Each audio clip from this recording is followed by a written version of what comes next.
Antes de passarmos ao sermão, gostaria de fazer um comunicado como superior do Distrito da América Latina do Instituto Bom Pastor.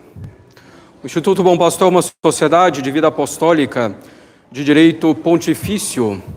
Na sua organização interna, ele pode ser dividido em distritos. Atualmente temos o Distrito da Europa e o Distrito da América Latina. No Distrito da América Latina falam em nome do Instituto Bom Pastor, o superior geral, o superior do distrito e nos respectivos apostolados, os superiores locais. Portanto, aqui no Brasil, as iniciativas do Instituto Bom Pastor dizem respeito ao superior geral, ao superior do distrito e aos superiores locais com seus colaboradores. Como dizem nossos estatutos, o superior do distrito é o responsável diante do superior geral pelo bem comum do seu distrito. Ele vela pela unidade doutrinal e litúrgica e preside a caridade entre os confrades. Portanto, as ações oficiais do Instituto no Brasil são estabelecidas tão somente por esses eclesiásticos, tendo em vista o bem comum do Instituto e dos fiéis que nos são confiados e que, por disposição da providência, crescem dia após dia, vindos de todos os horizontes. São católicos que não conheciam antes a missa tridentina, são protestantes que se convertem à Igreja Católica e não batizados que se tornam filhos de Deus. O Instituto no Brasil, longe de se fechar sobre si mesmo, vai em busca das ovelhas à medida de suas possibilidades. Com efeito, procuramos trabalhar arduamente dentro de nossas fraquezas, pela difusão da doutrina, da liturgia, da moral e da espiritualidade católicas, dentro do que é a natureza do Instituto, dentro do que é a sua missão dada pela própria Santa Sé.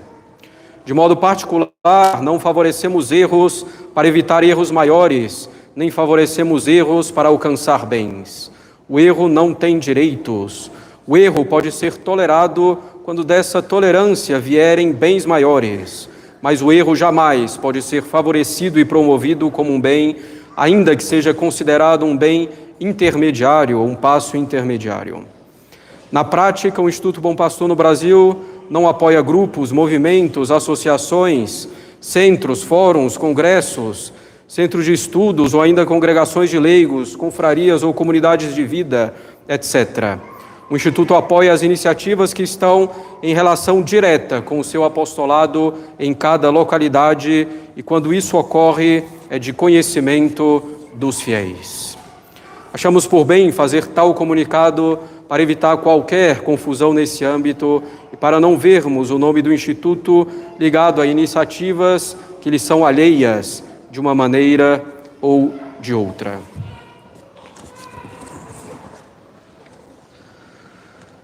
Caros católicos, começamos hoje o tempo do Advento, o tempo de preparação para o Natal e tempo particular de conversão, de mudança de vida, de bons propósitos, tempo de fazer uma boa confissão. Para que possamos caminhar de dia honestamente, revestidos de nosso Senhor Jesus Cristo. É tempo de penitência, a penitência mais suave, penitência significada pelo roxo dos paramentos, com o silêncio do órgão que não toca sozinho, com a obrigatória ausência de flores e com glória que é omitido. Irmãos, é já hora de nos levantarmos do sono, deixemos, pois, as obras das trevas e revistamo-nos das armas da luz. Caros católicos, começamos o novo ano litúrgico como terminamos o último, com o Evangelho que nos fala do final dos tempos, da vinda gloriosa de Cristo como juiz universal. É fácil compreender por que terminamos assim o ano litúrgico no domingo passado. Terminamos o ano litúrgico assim, porque assim terminará o mundo. Todavia, por que começar o ano litúrgico pelo fim? A resposta é simples. A primeira coisa que um ser inteligente, como nós, seres humanos, A primeira coisa que um ser inteligente concebe é o seu objetivo, a sua finalidade. Antes de agir, antes de pensar em outra coisa, concebemos o objetivo, a finalidade da nossa ação. Somente depois de concebermos o nosso fim é que estabelecemos os meios para buscar o fim. Por exemplo, primeiro pensamos, meu objetivo é ir a Roma. Em seguida, pensamos os meios adequados para chegar até lá. Dessa forma, a Igreja coloca, logo no início do ano litúrgico, o nosso fim, o juízo, para que possamos agir sempre tendo em vista esse juízo e para que busquemos a nossa salvação. Para que possamos ser julgados dignos de alcançar o reino de Deus pela graça de nosso Senhor Jesus Cristo. Desde o início do ano litúrgico, desde o início de nossas vidas, devemos agir para alcançar o céu, para sermos julgados justos. Portanto, caros católicos, o que importa é a nossa salvação. É a única coisa que realmente importa. Vivemos, porém, em uma época de grande crise, como sabemos, na sociedade, também uma grande crise na Igreja, crise de fé, crise moral, crise litúrgica. Tal crise resulta na descristianização quase completa dos povos. E diante de tamanha crise, por fraqueza na fé, por falta de esperança e desânimo, surgem algumas falsas soluções que agravam os problemas, que dificultam a nossa salvação, em vez de efetivamente nos ajudar. Diante da crise, caros católicos, é preciso colocar em prática a verdadeira solução. Vejamos então quais são algumas dessas falsas soluções para evitá-las e vejamos qual é a verdadeira solução para colocá-la em prática.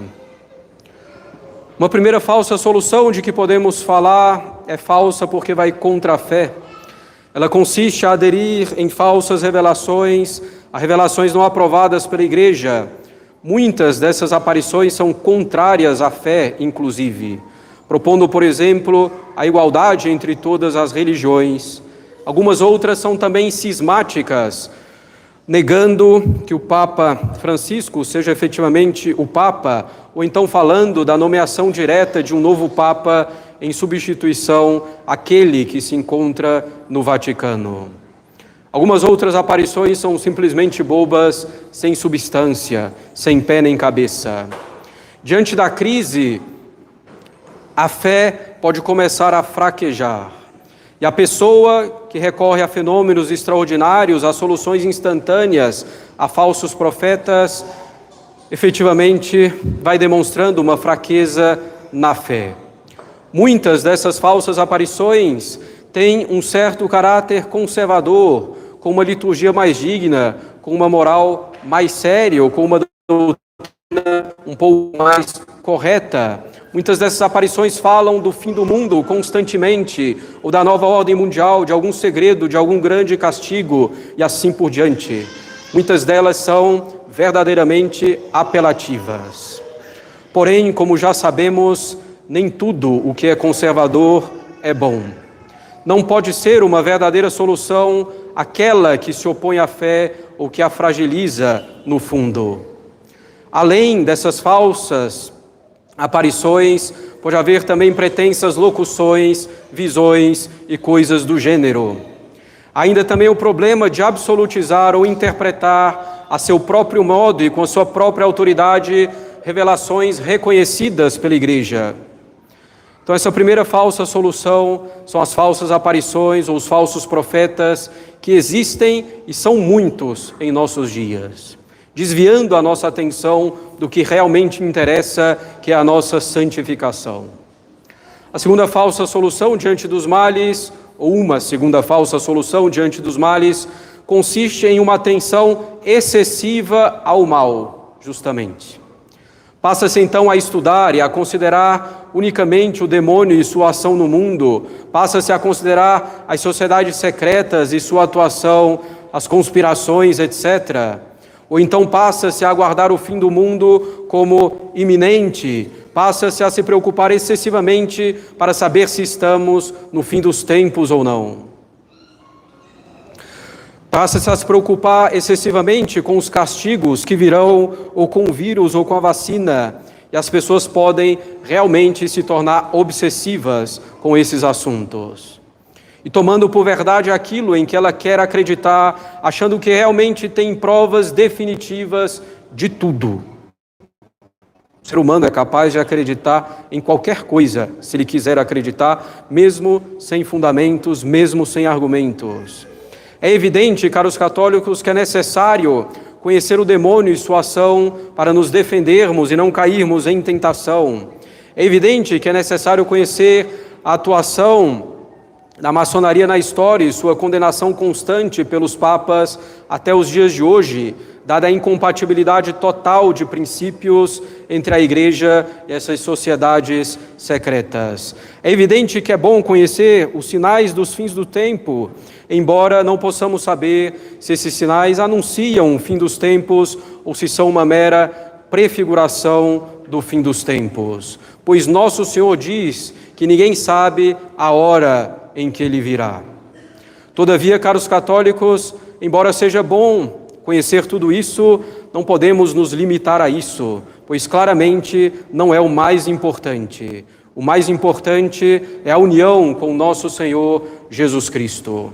Apegar-se excessivamente a essas coisas tende a nos tirar o ânimo, tende a nos levar ao desespero, tende a nos paralisar, tende a nos tirar da realidade, tende a nos levar à agressividade, à falta de caridade.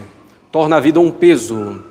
Essas obsessões, a pessoa chega muitas vezes a pensar que tem uma missão especial de fazer conhecer aos outros essas questões que ela pensa serem as mais importantes e que ela pensa serem como ela pensa. A pessoa se torna um peso para os outros, dominada por esses temas. Esse comportamento tende a nos fazer esquecer na prática que Deus é o mestre da história. Ele governa tudo e cada coisa. Assim, ocupados excessivamente com o mal e suas causas, deixa-se de fazer o bem simples que se pode fazer para o bem da nossa alma, para o bem da nossa família, do nosso país, mesmo com a crise que vivemos. Uma outra falsa solução que gostaríamos de mencionar hoje consiste em se limitar a coisas polêmicas de doutrina, de liturgia, ou em preocupar-se demasiadamente com o que dizem os outros. É evidente que devemos ter um conhecimento correto, bom e profundo da doutrina, da liturgia, um conhecimento, porém, prudente e sóbrio em conformidade com o nosso estado. Não devemos nos preocupar excessivamente com o que diz tal ou tal pessoa, por mais importante que seja, e nos preocupar ao ponto de nos paralisar ou de nos fazer desesperar quando é dito algo imprudente ou incorreto. Não seremos julgados, caros católicos, pelo que dizem os outros. Não seremos julgados pelo que diz o Papa, os bispos ou os padres. Seremos julgados pela nossa fé e pela nossa caridade. Não seremos tampouco julgados simplesmente pelo conhecimento de questões polêmicas e complexas, mas pela fé naquilo que Deus nos revelou e pelas obras correspondentes a essa fé. E ainda uma outra falsa solução consistiria em buscar resolver as coisas com base em dons e carismas extraordinários ou com base no sentimentalismo, na religião sentimento. Erro, infelizmente, bastante comum, que coloca a união com Deus onde ela não está. A união com Deus, a fé e a caridade, pelas quais nos unimos a Deus, não são sentimentos. Lembremos-nos sempre, a fé é a adesão de nossa inteligência às verdades reveladas por Deus, porque Deus não pode se enganar nem nos enganar. E a caridade é amar a Deus pelas boas obras, colocando em prática os mandamentos, conformando-nos à vontade de Deus. Os dons carismáticos, os carismas, não indicam santidade e não devem ser buscados. O padre Roio Marim, grande teólogo, diz: seria temerário desejar ou pedir a Deus essas graças carismáticas, uma vez que não são necessárias nem para a salvação, nem para a santificação. E elas requerem, muitas delas ao menos, uma intervenção milagrosa de Deus. Continua o padre Roio Marim, vale mais um pequeno ato de amor a Deus do que ressuscitar um morto.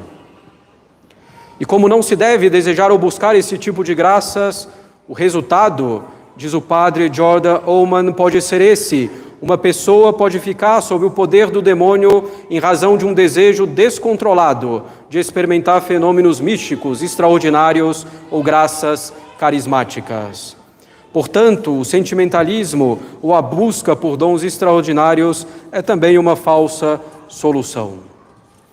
E ainda uma outra que podemos citar hoje, uma outra solução falsa, uma solução insuficiente, é o apostolado e o estudo da doutrina da fé católica e da moral, quando se fazem esse apostolado e esse estudo independentemente de uma vida interior sólida, com um espírito demasiado natural, como diz o padre Garrigou Lagrange. Caros católicos, como podemos constatar, a verdadeira solução diante da crise consiste em buscar a santidade, em buscá-la com verdadeira determinação. A verdadeira santidade não consiste simplesmente em penitências, não consiste em certas orações ou práticas de piedade, não consiste em simplesmente conhecer a doutrina. É óbvio que a santidade supõe a vida de oração, que a santidade supõe práticas de piedade, que ela supõe penitências e supõe o conhecimento da doutrina católica conforme o nosso estado, mas ela não se resume a isso. A santidade consiste na perfeição da caridade fundada na fé. A perfeição, a santidade consiste na nossa união com Deus.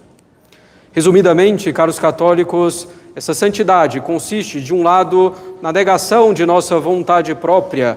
Nosso Senhor diz: aquele que quiser vir após mim, negue-se a si mesmo, tome a sua cruz e siga-me.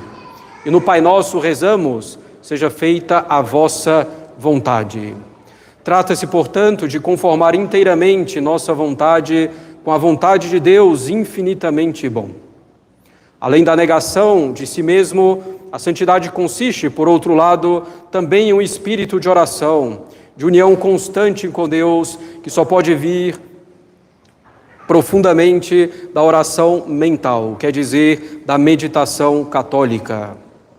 Quem quer ser realmente santo, quem quer levar uma vida católica séria, deve fazer esse esforço diário, e é uma luta diária e é árdua, fazer esse esforço para parar alguns minutos por dia, considerar uma verdade sobrenatural, uma virtude, um exemplo de Cristo, de Nossa Senhora ou dos santos, procurar adequar a vida a essa verdade, a essa virtude, a esse exemplo, avaliando como tenho feito até aqui, como tenho me portado com relação a isso até aqui, considerando que é preciso corrigir, melhorar, inflamando a vontade no amor ao bem e à verdade.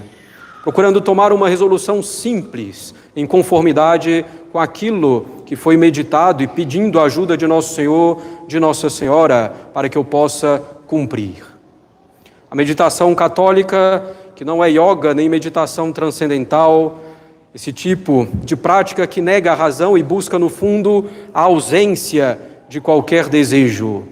A meditação católica consiste precisamente no contrário, em usar a nossa razão e a nossa vontade, auxiliadas pela graça, para que possamos conhecer e amar a Cristo, conhecer e amar a verdade, conhecer e amar o bem e sofrer por nosso Senhor pela verdade e pelo bem, como Ele nos amou e sofreu por nós. É então pela santidade, caros católicos, que podemos combater a crise e restaurar tudo em Cristo. E no fundo, o nosso objetivo primeiro nem é atingir a sociedade ou resolver a crise, o nosso objetivo é a nossa santificação. Nosso objetivo é servir a Deus. É a santidade a verdadeira solução para tudo. É a santidade que supõe uma fé viva, que supõe o conhecimento da doutrina católica. É a santidade que faz todas as coisas para que Deus seja mais conhecido, amado e servido. É a santidade que ajuda o nosso próximo a alcançar o céu. Se Deus permite, caros católicos, tantos males, é para que possamos tirar deles um bem superior, que é uma fé mais firme diante de um mundo descrente. Ele quer também que tenhamos uma grande esperança na sua bondade e misericórdia, sempre prontas para nos socorrer. Ele quer que tenhamos uma confiança completa na sua divina providência, que governa todas as coisas. Ele quer que diante dos males nos unamos a Ele, que é o bem infinito. Diante da crise dos males, não devemos nos paralisar, nos desanimar, nos desesperar, achar que tudo está perdido, nem devemos ficar dominados pelos males reais ou imaginários. Ao contrário, devemos fazer todo o bem que podemos e devemos fazer aqui e agora.